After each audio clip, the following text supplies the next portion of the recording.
ये बात कुछ महीने पहले की है, जब मेरे पति के सहकर्मी ने मेरी ऐसी हालत कर दी कि मैं आपको क्या बताऊं। मेरे पति ऑफिस के काम से लगातार बाहर रहते थे।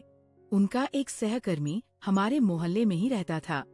मेरे पति ने उसे घर पर बुलाया था और मुझसे मिलवाया था और उसे कहा था कि अगर राहुल को कभी जरूरत पड़े तो अपनी बीवी की मदद कर देना और दुकान से सामान लाकर पहुंचा देना।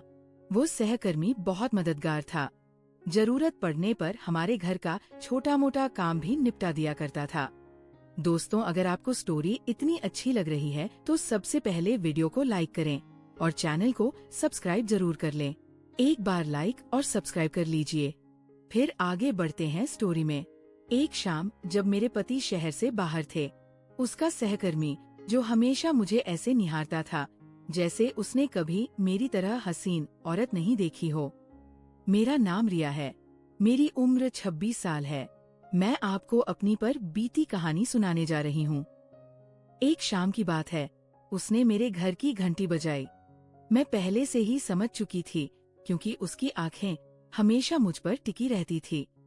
वैसे भी वह मेरे पति से ज्यादा आकर्षक था और मेरा मन भी उसकी ओर खींचता था। घंटी बजी तो मैंने पूछा, कौन है, मिलूंगो के? बाहर से आवाज आई, भाभी जी, मैं राहुल हूँ। आवाज सुनते ही मेरी सांसें तेज हो गई। उसने पहली बार मुझे भाभी जी कहा था और उसका लहजा कुछ अलग सा था, जैसे वो कहकर कुछ और इशारा कर रहा हो। मैंने तुरंत दरवाजा खोल दिया। उसने पूछा, आप ठीक तो हैं? मैंने धीमे से कहा, मेद यही दर्द है।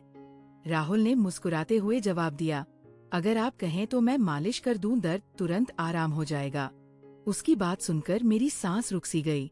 मैं समझ गई थी वो असल में क्या कहना चाहता है, लेकिन मेरा भी मन उसी राह पर था। मैंने बस हल्का सा सिर हिलाया और वो अंदर चला आया। मैं सोफे पर लेट गई। उसने तेल लिया और हाथों पर लगाया और मेरे पास आ बैठा। उसका बदन मेरे इतना नजदीक था। उसकी एक उंगली मेरी गर्दन को छू रही थी।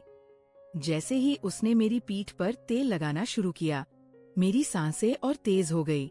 उसकी उंगलियों का वो स्पर्श सीधे दिल को छू रहा था, कभी हल्का दबाता, कभी गहरा। मैंने आंखें बंद कर ली और होंठ दबाने लगी। राहुल धीरे से बोला, भाभी जी, लगता है तेल असर कर रहा है। उसकी मुस्कान, उसकी नजरें सब मुझे काबू से बाहर कर रही थी। मैं खामोश थी, लेकिन अंदर से पूरा बदन कांप रहा था। दोस्तों, स्टोरी आपको इतनी अच्छी लग रही है तो अभी वीडियो को लाइक कर दो और चैनल को सब्सक्राइब कर लो, क्योंकि आगे भी ऐसी ही मजेदार स्टोरी आने वाली है। और जो सब्सक्राइब करेंगे उन्हें मैं अपना नंबर भी दूंगा, तो जल्दी से सब्सक्राइब करो। चलिए अब स्टोरी आगे बढ़ाते हैं। उसकी उंगलियां कभी नीचे जाती, कभी ऊपर। मैंने उसके हाथ को रोकने की कोशिश की पर रोक नहीं पाई। कमरे में सिर्फ मेरी धड़कनें गूंज रही थी। राहुल और नजदीक आया और धीरे से बोला, मैं जानता हूँ आप भी यही चाहती है, बस एक बार कह दीजिए। मैंने उसकी ओर देखा। उसकी आंखों में वही लालसा थी जो मैं पहले महसूस कर चुकी थी। मैं कुछ नहीं बोली, बस नजरें नीची कर ली। उसने तेल टेबल पर रखा और पास आ गया। अब हम दोनों के बीच सिर्फ एक कदम था। मेरी उंगलियां उसके हाथ से टकराई और मुझे लगा जैसे बिजली का झटका लगा हो। मैंने धीरे से कहा, राहुल। उसने हंसते हुए जवाब दिया, बस भाभी जी, अब समझ गया। कमरे की हवा गर्म हो गई। दरवाजा लॉक था। पति बाहर था। मैं और राहुल एक ऐसे मुकाम पर थे जहां वापसी मुश्किल थी। राहुल मेरी आंखों में सीधे देखने लगा। उसकी नजरें जैसे पूरा बदन नाप रही हो। मैं चुप थी, बस होंठ काटती रही। उसने धीरे से कहा, भाभी जी, आप कुछ बोलती क्यों नहीं? आपके चेहरे पर सब साफ है। मुझे संभलना मुश्किल हो रहा था। मेरा दिल जोरों से धड़क रहा था। मैंने खुद को काबू किया और उसकी तरफ मुड़ी। वह धीरे से और करीब आया। उसके हाथ मेरी कमर पर ठहर गए। मैं एक पल सख्त हो गई, पर अगले पल मैंने आंखें बंद कर ली, जैसे मैं भी तैयार थी। राहुल धीमी आवाज में बोला, अभी दर्द कम करना है या और बढ़ाना है? मेरे होठों पर हल्की मुस्कान आई, लेकिन मैं चुप रही। उसकी आवाज, उसकी सांसें सब मेरे अंदर घूम रही थी। कमरे में सिर्फ लैंप की मध्यम रोशनी थी। उस रोशनी में उसका चेहरा और साफ दिख रहा था। मैं उसकी हर हरकत महसूस कर रही थी। जब उसने दोनों हाथ मेरी कमर पर रखे तो मैंने सांस अंदर खींची।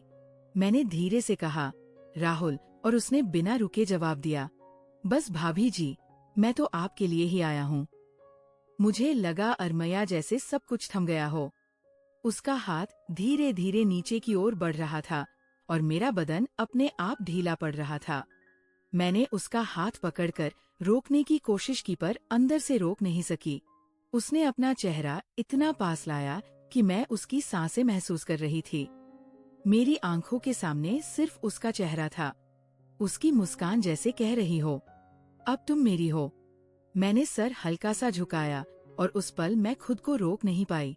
राहुल ने धीरे से कहा, भाभी जी, आपके पति को कभी पता नहीं चलेगा। आप बस आज की शाम यादगार बना दो। मेरी उंगलियां उसके हाथ पर कस गई और मैं बस उसे देख रही थी। दिल में डर था, लेकिन उस डर से ज्यादा एक अजीब सी उमंग थी। समय थमता जा रहा था। दरवाजा बंद था। घर शांत था और मैं और राहुल एक ऐसी लकीर के दोनों तरफ थे। उस लकीर को पार करते ही सब बदल जाता। मैंने हंसकर बस इतना कहा, तुम रुकने वाले नहीं और मैं रोकने वाली नहीं। उसने सीधे जवाब दिया, फिर देर किस बात की भाभी जी? और जैसे ही उसने मुझे अपनी ओर खींचा, मेरा सारा संयम टूट गया। राहुल ने मुझे अपनी बाहों में खींच लिया। एक पल को लगा जैसे कमरा घूम रहा हो। उसका सीना मेरे इतना करीब था। उसकी सांस मेरी गर्दन को छू रही थी। मेरा दिल इतना तेज धड़क रहा था कि मुझे खुद सुनाई दे रहा था। मैंने दूर जाने की कोशिश की, लेकिन उसने मेरी कलाई थाम ली। हल्की मुस्कान के साथ बोला, अब तो आप मुझे रोक नहीं सकती। भाभी जी, मेरी आंखें नीची थी पर होठों पर मुस्कान खुद ब खुद आ गई। मैं खुद भी तो यही चाहती थी, बस कहने की हिम्मत नहीं थी। राहुल ने एक हाथ से मेरी सलवार को संभाला और दूसरे से मेरी कमर को कसा और मैं उसकी ओर चिपक गई। मैंने धीरे से कहा, राहुल बस करो, करो, पर आवाज ऐसी थी जैसे रोकना नहीं, बुलाना चाहती हूँ। वो और करीब आया और मेरे कान में बोला, बस एक बार कह दो, रुक जाऊंगा, वरना अब मैं नहीं रुकूंगा। मेरी सांसें और तेज हो गई। मैंने होंठ दबा लिए, लेकिन आंखों में सब साफ था। कमरे में सिर्फ लैंप जल रहा था। उसकी रोशनी में उसके चेहरे की हर लकीर साफ दिख रही थी। उसकी नजरें मेरी आंखों से होठों पर ठहर गई। मैंने मुड़कर उसे देखा और बस इतना कहा, तुम्हें समझाने के लिए मुझे बोलना नहीं पड़ता। ये सुनकर राहुल ने गहरी सांस ली और मुझे और पास खींच लिया। अब हमारे बीच कोई फासला नहीं था। उसके हाथ मेरी कमर से ऊपर चढ़े और मैंने पलकें बंद कर ली। उस पल लगा जैसे सब थम गया हो। दरवाजा बंद, घर खामोश और हम दोनों अकेले। पति बाहर था और मैं अपने पति के सहकर्मी की बाहों में थी। राहुल ने कहा, भाभी जी, आज के बाद सब कुछ बदल जाएगा। मैंने आंखें बंद रखकर हल्की आवाज में कहा, जो होना है हो जाने दो। और अगले ही पल राहुल ने आगे बढ़ा, जहां से वापसी नामुमकिन थी। राहुल का चेहरा मेरे बिल्कुल पास था। उसकी नजरें मेरी आंखों से होठों तक घूम रही थी। मैंने होठ दबा लिए और उसकी लालसा साफ दिख रही थी। मैंने धीमी आवाज में कहा, राहुल, अगर कोई आ गया तो उसने हंसकर जवाब दिया, दरवाजा बंद है और घर में कोई नहीं, अब सिर्फ मैं और आप है। उसकी आवाज इतनी मीठी थी कि मेरे पैर नरम पड़ गए। मेरा दिल कह रहा था रुक जाओ, पर जिस्म कह रहा था आगे बढ़ो। राहुल ने एक हाथ से मेरी कमर और कसी और दूसरे से मेरी सलवार साइड की। उसकी उंगलियां मेरी गर्दन से फिसलती हुई नीचे गई। मेरी सांसें फिर तेज हो गई। मैं उसकी तरफ मुड़कर बोली, तुम समझ नहीं रहे, मैं खुद को रोक नहीं पाऊंगी। राहुल और नजदीक आया और धीरे बोला, इसीलिए तो आया हूँ, आपको रोकने नहीं बल्कि खुश करने। उस पल मेरी आंखें उसके चेहरे पर ठहर गई। उसका अंदाज, उसकी आवाज, सब मुझे खींच रहा था। मैंने हाथ उसके सीने पर रखा जैसे दूर कर रही हूँ, पर वो दूर नहीं हुआ बल्कि और पास आ गया। उसने मेरी कलाई पकड़ी और अपनी ओर खींचा। अब कोई दूरी नहीं थी। उसकी सांसें मेरी गर्दन को जला रही थी। मैंने आंखें बंद की और सर उसके कंधे पर रख दिया। उसने धीरे कहा, भाभी अब बस आप मेरी हो। मेरी उंगलियां उसके हाथ पर फिसल रही थी। मैं कुछ नहीं कह पाई, सिर्फ उसके और करीब होती गई।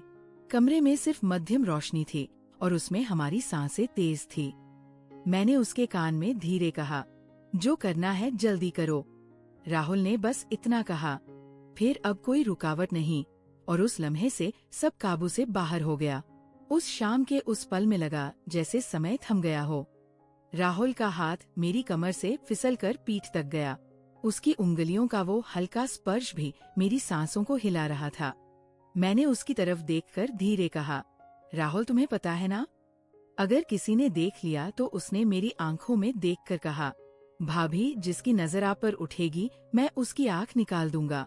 अभी सिर्फ आप और मैं, बाकी दुनिया भाड़ में मेरी हालत ऐसी थी कि मैं ना रोक पा रही थी और ना हाँ कह पा रही थी।